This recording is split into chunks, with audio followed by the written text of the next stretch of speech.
One boxcar has nearly 15 million people looking for a job and they can't find it. Another boxcar has businesses that are about to go bankrupt and they're hanging on for dear life until we put some fuel in the engine. And this administration, quite frankly, has no clue. Everything that they have passed and all of their policies have added stuff to the caboose. Healthcare reform. Another weight on the American people and on this economy. I renamed it because, you know, reform is supposed to make stuff better. Well, this did not make things better. Healthcare reform. Cap and trade and tax and kill. That was another one. But the good news is, because of your voices, we were able to stop that one after they rammed it through the House of Representatives. And when I saw Representative Michelle Bachmann on Sean Hannity, right after they passed it, Sean Hannity asked Representative Bachmann, well, we understand, Representative Bachmann, that they are not going to try and take that bill, cap and trade and tax and kill, over to the Senate, that they're going to put it on the back burner. And he asked Representative Bachmann, why? She said, Sean, the phone lines melted. That was you. That was you and people across this country, part of that sleeping giant that has awakened. And what a lot of them still can't get used to is that this sleeping giant is not going back to sleep. It's going to stay awake.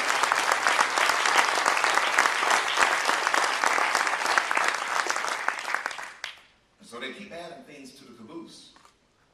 They keep making the situation worse.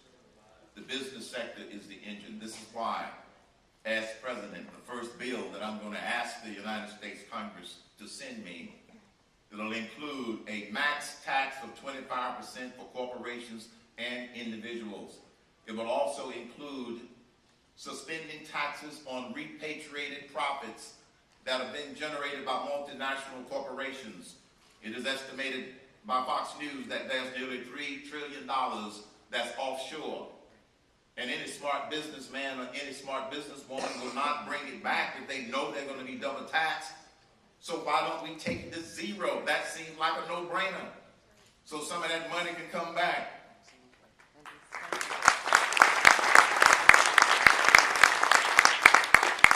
I was mentioning that to a reporter once, and they asked, in their typical cynical style, well, if you take it to zero, I said, first of all, if you take it to zero, it's not going to cost us anything. And how do we know that those companies are going to bring that money back and use it here? I said, this may shock you. This is what I said to the reporter. It's their money. It doesn't belong to the government. It doesn't belong to the media.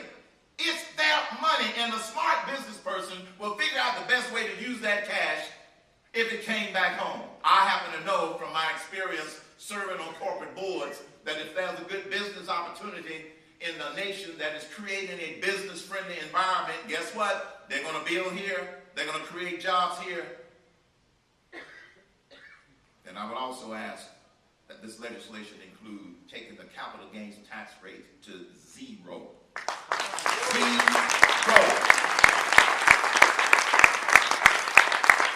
I hear from small and medium-sized business people all the time. Banks got money, but they're afraid to lend it because the regulators keep raising the requirements, and they've got them frozen. By taking the capital gains tax rate to zero,